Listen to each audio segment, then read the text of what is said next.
Kerala Congress Joseph വിഭാഗത്തിൽ നിന്ന് മന്ത്രിസ്ഥാനത്തേക്ക് പ്രഥമ പരിഗണന മോൻസ് ജോസഫിനാണെന്ന് അപ്പു ജോൺ ജോസഫ്. 2 മന്ത്രി സ്ഥാനം ആവശ്യപ്പെടാനാണ് പാർട്ടി തീരുമാനിച്ചത്. മോൻസ് ജോസഫ് മന്ത്രി എന്ന നിലയിൽ മികച്ച പ്രകടനം കാഴ്ചവെച്ചയാളാണെന്നും അപ്പു ജോസഫ് മീഡിയ വണ്ണോട് പറഞ്ഞു. മോൻസ് ജോസഫ് തന്നെയായിരിക്കും പാർട്ടിയുടെ പ്രഥമ പരിഗണന. അദ്ദേഹമാണ് പാർട്ടിയുടെ സീനിയറായിട്ടുള്ള നേതാവാണ്. ഒരു മന്ത്രിസ്ഥാനം നേരത്തെ വഹിച്ചിരുന്ന ആളാണ്. ഒരു പാർട്ടിയുടെ സീനിയോറിറ്റി മോൻസ് ജോസഫ് തന്നെയാണ്. അദ്ദേഹം തന്നെയാണ് പാർട്ടിയുടെ ആദ്യത്തെ മന്ത്രിസ്ഥാനം വഹിക്കാൻ പോകുന്നത്. 2 മന്ത്രിസ്ഥാനം പാർട്ടി ആവശ്യപ്പെടും എന്നുള്ളതാണ് പാർലമെന്ററി പാർട്ടി യോഗം ചേർന്ന് പാർട്ടി എടുത്തിരിക്കുന്ന തീരുമാനം.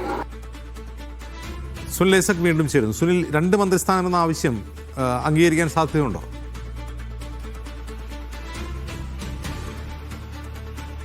ഒരൊറ്റ MLA ഉള്ള പാർട്ടിക്ക് ഒരു മന്ത്രിസ്ഥാനം നൽകുമ്പോൾ 7 മന്ത്രിമാരുള്ള തങ്ങൾക്ക് 2 മന്ത്രിസ്ഥാനത്തിന് അർഹതയുണ്ടെന്ന നിലപാടാണ് കേരള കോൺഗ്രസ് സ്വീകരിക്കുന്നത്.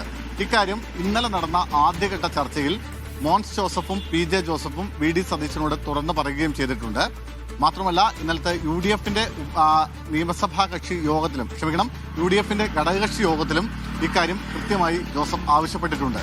അതൊരു നീതിയുടെ പ്രശ്നമാണ്. അതുകൊണ്ട് 2 മന്ത്രിമാർ എന്ന നിലപാടിൽ അവർ ഉറച്ചു നിൽക്കുകയാണ്.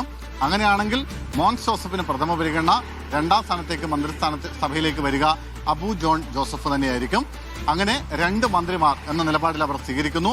മാത്രമല്ല, വകുപ്പുകളുടെ കാര്യത്തിൽ പോലും ഒരു ഏകദേശ ആവശ്യം അവർ മുന്നോട്ട് വെക്കുന്നുണ്ട്.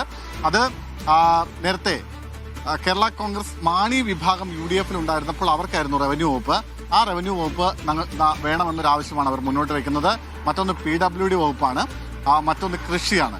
ഇത്തരം വകുപ്പുകളുടെ കാര്യങ്ങൾ കൂടി കൃത്യമായി ചൂണ്ടിക്കാണിച്ചുകൊണ്ടുള്ള ഒരു ചർച്ചയാണ് ഇന്നലെ ആദ്യഘട്ടത്തിൽ നടന്നത്. എന്തായാലും ഇന്ന് വീണ്ടും ചർച്ചയിലേക്ക് പോകുന്നുണ്ട്. അന്ന് ആദ്യം ഞാൻ നേരത്തെ പറഞ്ഞു, ലീഗുമായിട്ടാണ് VD സതീശന്റെ ചർച്ച.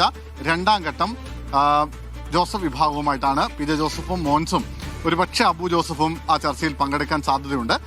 അങ്ങനെ അവരുടെ നിലപാട് കൃത്യമായി പറയും. പക്ഷെ കോൺഗ്രസ് ഇവരോട് പറഞ്ഞത് ഒരു മന്ത്രിസ്ഥാനവും ഒരു ക്യാബിനറ്റ് പദവിയും, അതായത് ചീഫ് വിപ്പ് പദവിയും മന്ത്രിസ്ഥാനവും എന്ന നിലപാടാണ് അവർ സ്വീകരിക്കുന്നത്.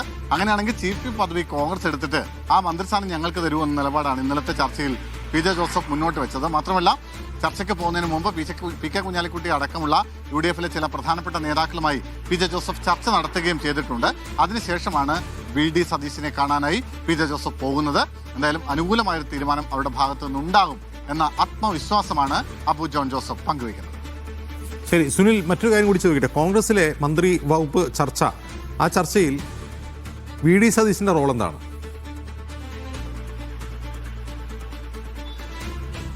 തീർച്ചയായും മന്ത്രിസഭയുടെ തലവൻ എന്ന നിലയ്ക്ക് പക്ഷെ അങ്ങനെ ആകുമ്പോഴും ചില അഡ്ജസ്റ്റ്മെന്റുകൾക്ക് സ്വാഭാവികമായും VD സതീശന് നിന്നു കൊടുക്കേണ്ടതായി വരും. കാരണം KC വേണുഗോപാൽ മുഖ്യമന്ത്രി സ്ഥാനം നഷ്ടമാകുന്നു. പകരം ഹൈക്കമാൻഡ് VD സതീശന്റെ പേര് ചൂസ് ചെയ്യുന്നു. അങ്ങനെ ഒരു സാഹചര്യം ഉണ്ടാകുമ്പോൾ KC വേണുഗോപാൽ നിർദ്ദേശിക്കുന്ന കുറേയെങ്കിലും മന്ത്രിമാരെ മന്ത്രിസഭയിൽ ഉൾപ്പെടുത്താതിരിക്കാനാവില്ല.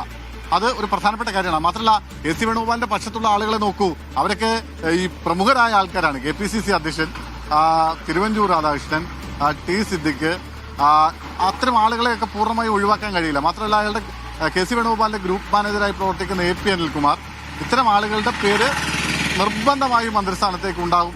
അത് ഒരുപക്ഷെ അവരെ ഒഴിവാക്കാൻ കഴിയാത്ത മന്ത്രി പട്ടികയിൽ ഒഴിവാക്കാൻ പറ്റാത്ത ചില പേരുകൾ കൂടി KC വേണുഗോപാൽ അയാളുടെ പക്ഷക്കാരെന്ന നിലയ്ക്ക് മുന്നോട്ട് വെക്കുന്നുണ്ട്. ഉദാഹരണത്തിന് തിരുവഞ്ചൂരായാലും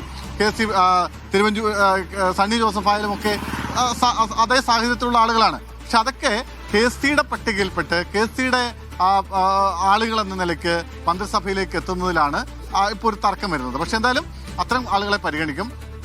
ഒപ്പം നമ്മളിപ്പോൾ ചർച്ച ചെയ്തു, അതായത് ചെന്നിത്തല 3 പേരുടെ പേര് പറയുന്നു, ചെന്നിത്തല അടക്കം 2 വേണമെന്ന് ചെന്നിത്തല ആവശ്യപ്പെടുന്നു. അങ്ങനെ വരുന്നാൽ VD സതീശൻ 3 പേരെ വേണമെന്നാണ് ആവശ്യപ്പെട്ടത്. ആ 3 പേരിലേക്ക് എത്തുമോ എന്ന കാര്യം സംശയമാണ്. എന്തായാലും അദ്ദേഹം ചൂണ്ടിക്കാണിക്കുന്ന പട്ടികയിൽ നിന്ന് K മുരളീധരൻ എന്തായാലും മന്ത്രിസഭയിൽ ഉണ്ടാകും.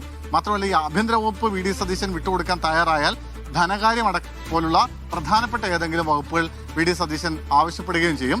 മുഖ്യമന്ത്രി പദവും ധനകാര്യ വകുപ്പും, അതിനൊപ്പം ആഭ്യന്തര വകുപ്പ് ചെന്നിത്തലയ്ക്കാണെങ്കിലും വിജിലൻസ് അടക്കമുള്ള ഏതെങ്കിലും ഒരു പ്രധാനപ്പെട്ട വകുപ്പ് കൂടി VD സതീശൻ ആവശ്യപ്പെടാനുള്ള സാധ്യതയുണ്ട്.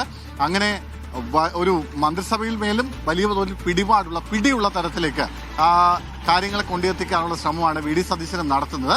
പക്ഷേ മറുഭാഗത്ത് നോക്കൂ, കെ സിയുടെ വീട്ടിലൊക്കെ നമ്മൾ കണ്ടു, ഇങ്ങനെ നേതാക്കൾ ഇങ്ങനെ ഇടിച്ചു കയറിക്കൊണ്ടിരിക്കുകയാണ്. മന്ത്രിസ്ഥാനം ആവശ്യമുള്ളവരും ലക്ഷ്യമിടുന്നവരും അല്ലാത്തവരും ഒക്കെ ആയ നേതാക്കൾ ഇങ്ങനെ കെ സിയെ കണ്ട് സുനിൽ, ഈ കെ സിയുടെ വീട്ടിലേക്ക് എത്തുന്നവരിൽ ജയിച്ചവർ മാത്രമല്ല, തോറ്റവർ പോലും ഉണ്ട്, മത്സരിക്കാത്തവരുണ്ട്. അവരുടെയൊക്കെ ലക്ഷ്യം എന്താവും?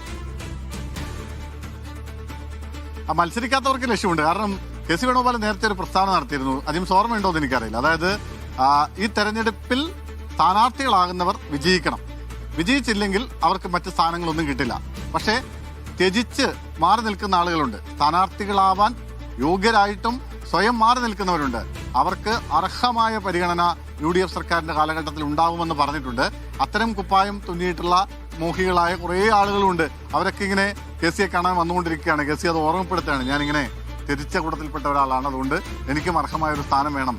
നിരവധി ബോർഡ് കോർപ്പറേഷൻ ചെയർമാൻ സ്ഥാനങ്ങളുണ്ട്, ബോർഡ് മെമ്പർ അംഗത്വങ്ങളുണ്ട്, നിരവധി പദവികളുണ്ട്. നമുക്കറിയാം ഒരു സർക്കാർ അധികാരത്തിലേക്ക് വരുമ്പോൾ. അപ്പോൾ അത്തരം പദവികൾ എവിടെയെങ്കിലും ഒക്കെ കയറിപ്പറ്റാൻ പറ്റുമോ എന്ന ശ്രമമാണ് നടത്തിക്കൊണ്ടിരിക്കുന്നത്. കാരണം സംഘടനയിൽ ഏറ്റവും ശക്തനായ ആളെന്ന നിലയ്ക്ക് കെ സി വേണുഗോപാൽ ത്രൂ പോയാലേ ഇത്തരം കാര്യങ്ങൾ നടക്കൂ എന്നറിയാവുന്നവരാണ് ഇത്തരം തള്ളിക്കയറ്റങ്ങൾ നടത്തുന്നത്. പക്ഷെ പൂർണ്ണമായും കെ സിക്ക് ആ നിലപാടെടുക്കാൻ കഴിയില്ല. കാരണം തിങ്കളാഴ്ച 10 മണിക്ക് സത്യപ്രതിജ്ഞ ചെയ്ത് അധികാരമേറ്റു കഴിഞ്ഞാൽ ആ മന്ത്രിസഭയുടെ തലവൻ വി ഡി സതീശനാണ്. സ്വാഭാവികമായും വി ഡി സതീശനെ കൂടി ബോധ്യപ്പെടുത്തിക്കൊണ്ട് മാത്രമേ ഏതെങ്കിലും തരത്തിലുള്ള കാര്യങ്ങളിൽ നിയമനമടക്കമുള്ള കാര്യങ്ങൾ നടക്കൂ. അതൊരു പ്രധാനപ്പെട്ട കാര്യമാണ്. അങ്ങനെയൊക്കെ ആകുമ്പോഴും ഇത്തരം മോഹികളിങ്ങനെ വന്നുകൊണ്ടേയിരിക്കുകയാണ് കെ സി വേണുഗോപാലിനെത്തി. ശരി സുനിൽ.